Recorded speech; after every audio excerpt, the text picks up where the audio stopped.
Want to know how I became a coach and what led me here? For me, the turning point came after I donated a kidney. During that period, I became deeply aware of something that I had not clearly seen before. I noticed a strong inner voice, a judgmental internal saboteur that had been shaping how I saw myself and others for many, many years. But for the first time, I also recognized something else.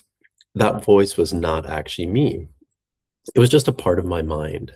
Behind it was something quieter and wiser, a part of me that was more compassionate, curious, accepting, and grounded.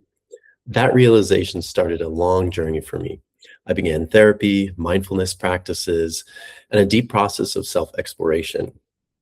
And like many things in life, I approached it with a lot of curiosity and the same academic rigor that I approach everything with.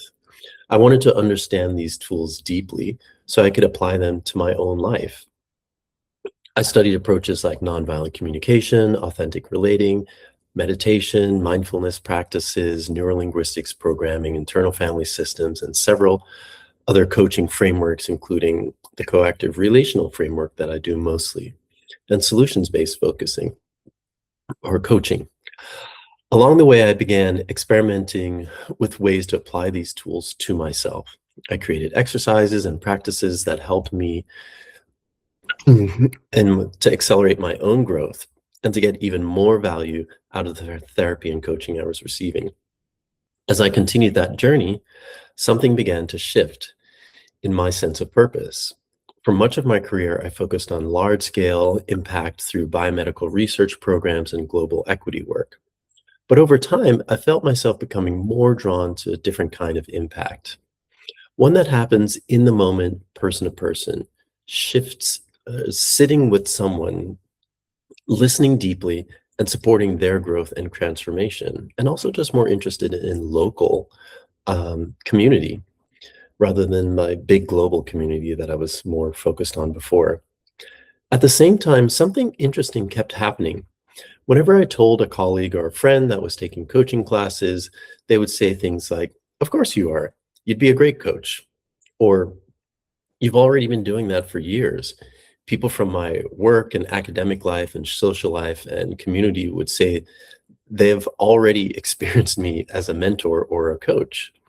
My peers in the training would comment on what a great presence I had, or what a good coach I was going to be. For a long time, I would just respond by saying, "Hey, I'm just doing this training for myself." And eventually I realized they might be seeing something in me that I was not fully aware of or allowing myself to see. So, of course, I got some coaching on that. I decided to listen and step up more fully into the role that I'd already been playing for many years. And I'm very glad I did. The coaching relationships that I have today are some of my most meaningful and fulfilling interactions. And what I love about coaching is that it's always a two-way process. My clients grow and I grow alongside them. If you're curious about what coaching might open up for you in your life, I invite you to book a complimentary 30-minute sample session with me at Inquiry Lab Coaching. We'll explore what's on your mind and see where the conversation leads.